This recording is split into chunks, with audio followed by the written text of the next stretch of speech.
我呢個草咧，佢係高海拔嘅草，佢食起嚟咧，佢同藍藕菊咧，佢區別唔大啊！嗱，我俾你睇睇佢菌絲睇，呢條蟲粗唔粗？我俾你睇睇啦，你買大草你就冇錯噶啦嗱，你睇唔睇得到啊？呢條蟲啊嗱，你睇唔睇到個菌衣？睇到。其實佢講得睇到。以前嘅人真係只可以食到乾草，但係我哋如果有新鮮嘅，因為而家嘅快遞鏈啊，好方便，先至可以食到新鮮。阿小楊家。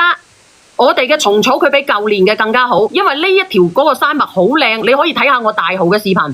你一定要買大草啊，倒數第一米嘅。如果你有錢嘅，冇錢嘅你買中草，有錢嘅買大草，有條件嘅買大草，因為你食一個有幾長喎。我買大草啊！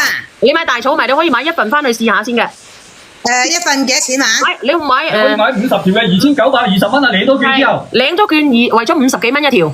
如果你領過券嘅喎，我從來都冇領過券嘅喎。咁你要領下券先得。我就都買好多嘢，我都未領過券嘅喎，未。唔緊要啊，我成日都係咁樣噶，盲中中啊買，盲中中啊買。幾多錢啊？買嘅嗰個420蚊，平420蚊，你想唔想領？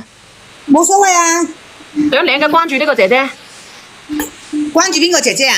我叫佢關注你啊！OK。嗱，你睇睇我條蟲草，呢條蟲草如果唔靚，你睇下，你睇下呢條西藏草，你睇下。我頭先喺抖音聽你講就係咁新鮮洗乾淨係咁爭食係咪？新鮮洗乾淨，但係一定要放喺急凍。平時收到翻一定要所有嘅我哋嘅鮮蟲草啊，放到翻我一定要放急凍，跟住你食一條攞一條出嚟，你洗一下佢，直接食咗佢都得嘅。早上空腹食，每日食一條，連續食30日，你可以感受一下你自己嘅改變。我老公長期食㗎。係。你老公，你可以試一盒我哋嘅乾草同埋濕草嘅。你買邊度嘅？你老公長期食乾草。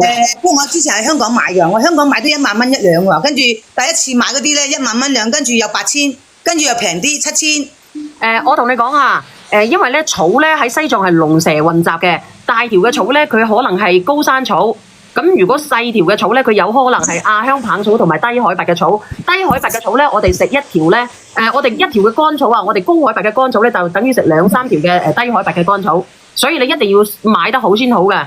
同埋咧，怪唔知成日強調話高海拔啦。嗰陣時咧，我哋長期買香港上水嗰間咧，嗰個肥佬嗰間，嗰個專賣海鮮嘅，我長期屋企成家人都喺嗰度買㗎。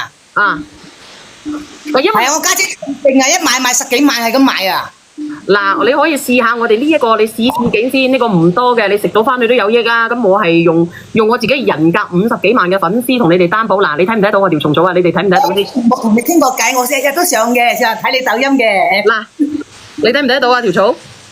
睇到，我就睇到先問你嘛，先上線啊嘛。嗱，有菌衣㗎，真嘅蟲草。而家呢啲假草咧，你唔好貪平啊！你話低於啲幾廿蚊條嘅，你自己諗諗啊！我上到去山，我要3個幾鐘。藏民咧一日咧可以有時候挖10幾20條草，有時候得1、2條草。你覺得佢可唔可以幾蚊批發俾你一條草？你話我會唔會蝕幾廿蚊去蝕幾？我一條草蝕幾廿？